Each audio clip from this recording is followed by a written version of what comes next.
You know, I've been in the woods hunting, but I really didn't feel like taking anything. But I got to make some coffee while I was out there and warm my hands over the fire. Just enjoy nature a little bit.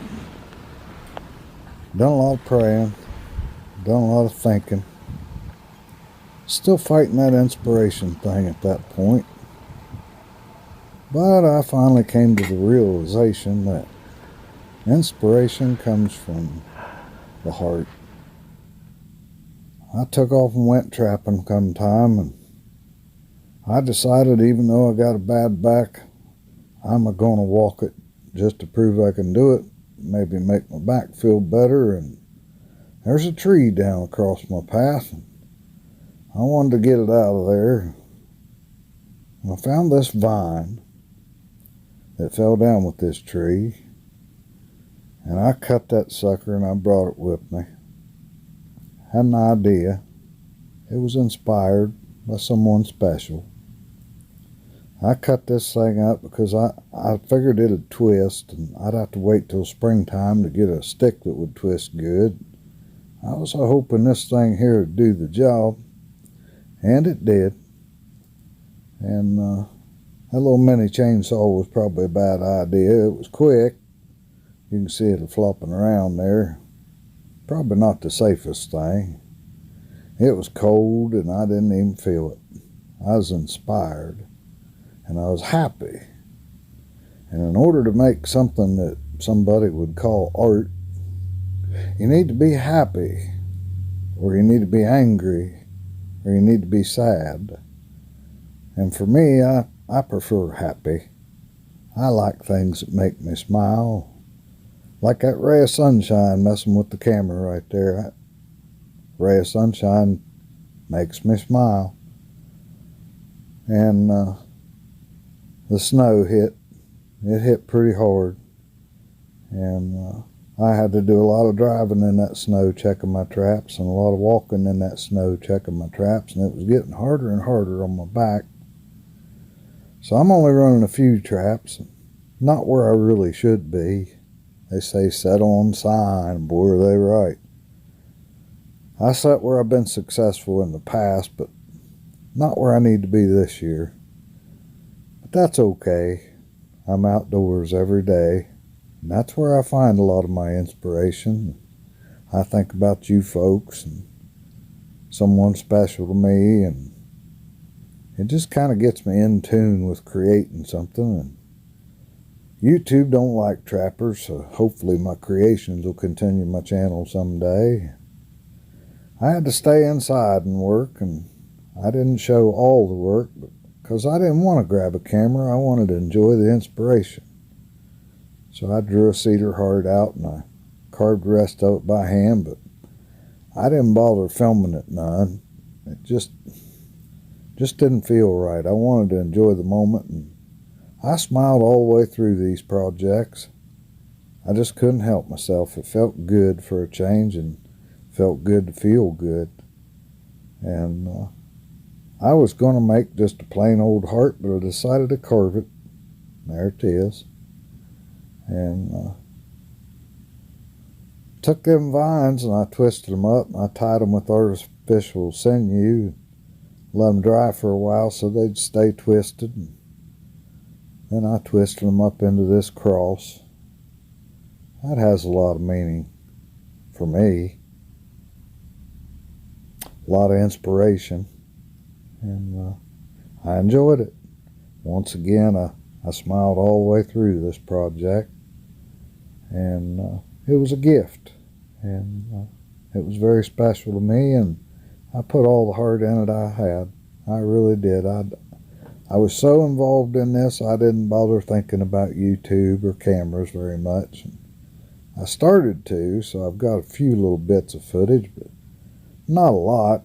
It'd probably be boring for y'all to watch it all anyways. That smile, I couldn't wipe that smile off my face the whole time, and that felt good for a change. And I got on the wood lathe and pulled out a piece of dogwood. Wasn't exactly sure what I was going to make to start with. I just started a turning it. As I turned it, the wood kind of just told me what it wanted to be. That's the way I like it, 'cause that smile would not leave my face. I hope it stays there, but I think I found my inspiration. So I turned and I turned, and I had something in mind. I had the copper rose in mind. So I figured I was going to make a vase for that copper rose. And it needs to be heavy at the bottom, 'cause copper's heavy and you don't want it to tip over on you. So that's what I done, and just took my time, and this is really all I filmed on that, because once again I didn't want to fool with cameras. I wanted to enjoy myself, and well, that's what I done. And another part of enjoying myself is when I get done with it, give it away to someone special as a gift. And I was thinking about that the whole time I was making it. And I hammered each petal of the copper rose, quenching it over and over again in water and borax. And as I did that, I got frustrated because I couldn't get the real red color that I wanted. It just wasn't working out, and I got frustrated and frustrated. And as you hammer copper, it gets hard, and you got to quench it again before it gets too hard and it cracks. I got a couple cracks and imperfections, and I got frustrated, and I had to quit because I wasn't smiling anymore. And I thought about it, and I thought about it. I thought, you know what? A rose isn't perfect. Why am I trying to be so perfect? So I went on ahead, hammered away, and I eventually stuck it all together, and I bent that thing up into a rose and put a finish on it, and I think it wound up being one of the prettiest roses I've ever made, because it was imperfect, like it should be. I've made a lot of them, but this one was special, really special. I got my cross and my heart done. It's ready to be given as a gift. There was a lot of thought, a lot of feeling, and a lot of smiling in that thing.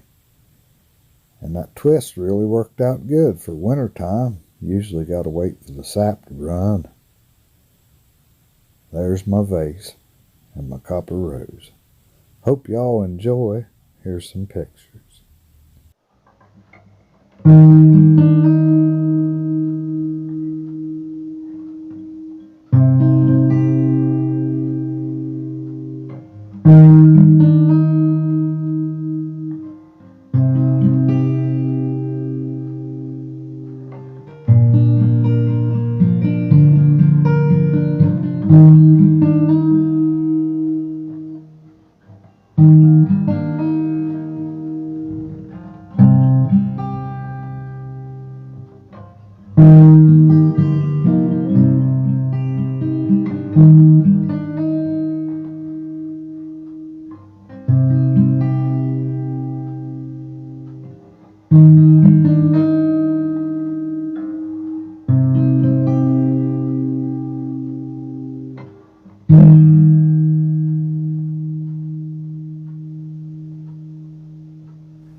We'd like to thank you for coming to Al's Outdoors. We love you.